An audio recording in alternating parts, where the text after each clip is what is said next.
This past week, after dealing with a blood disease for about the past 3 years, my mom was told by her doctor that she had 2 months to live. Her blood disease has become a full-blown leukemia, and the chemotherapy that she's been taking is no longer effective, and there were no longer any viable treatment options. And while it's certainly in the hands of the Lord, if she had her way, it wouldn't be 2 months, it would be about 2 minutes. She's ready to meet the Lord.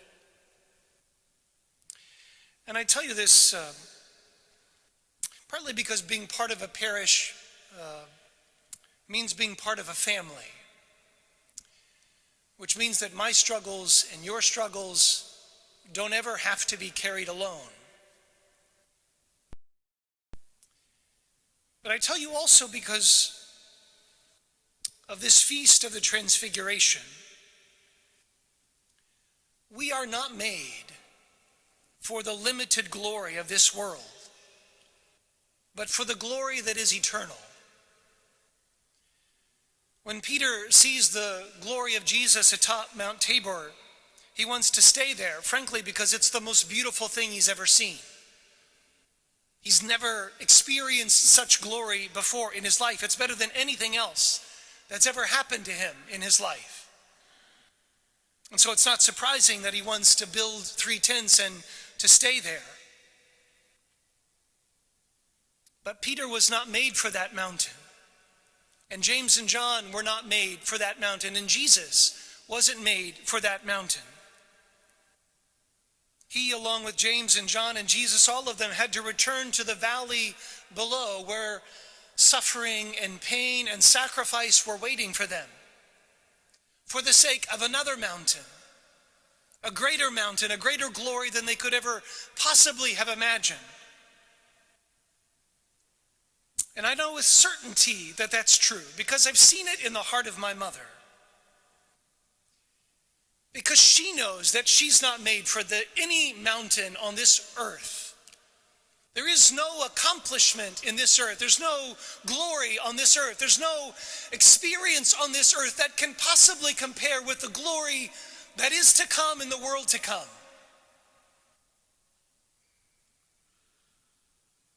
There's no view in this world that could possibly compare with what God wants to show us.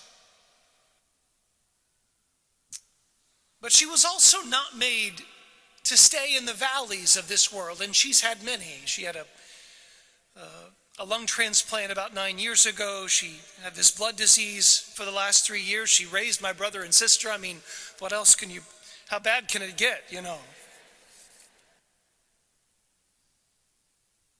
Friends, we're not made for this mountain. We're not made for the limited glory that comes in a flash and disappears in an instant. We're not made for the glory of successes and accomplishments, but for the glory that is shared in the presence of God Himself. Only that will not end. Everything else will turn to dust. Because otherwise, in the face of death, what do we have to do? In the face of death, and we find ourselves trying to convince the person who's passing from this world to the next that they were good enough, that they tried hard enough, that they accomplished enough, that they were successful enough in whatever they did, whatever they tried. To try to give them a sense of peace, we have to say, you were great, you were a great mother, you did wonderful things. But we don't have to do that. Because that's not the measure of life. The measure of life is, did I belong to Him? Did I desire Him? Was everything that I did an expression of my relationship with Him? Did I go to Mass because I wanted Him? Did I serve the poor because I wanted Him? Was I a good mother and a good father? Did I go to work and do the things that I did because I wanted Christ and Him alone? Because that's the measure of life. That's the measure of a life well lived. That's the measure that will be used when we face the Lord, when God calls us home. Did I belong to him? And so the command of Jesus given to the disciples on the way down the mountain is no longer valid when he says to them, tell no one about this vision, because the Lord has now been raised. And so it's shifted. It's no longer a command not to tell others, but now it's a command to tell everyone. Tell everyone of this vision. Tell everyone of this glory for which they're made. Tell all those who are lost and confused. Tell those who are measuring their life by another measure. Tell all those who are pouring themselves out, trying to be powerful and famous and successful and rich, that that is not the path to the glory for which they were made. Tell everyone.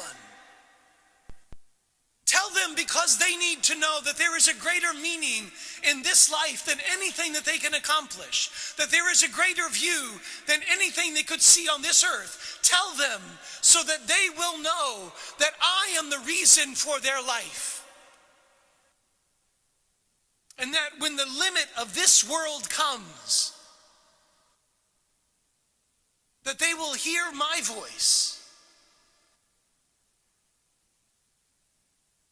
And that voice will define them.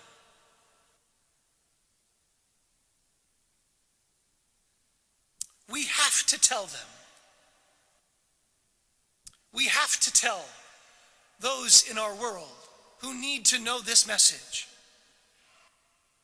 Because there are those who walk among us who are already dead inside.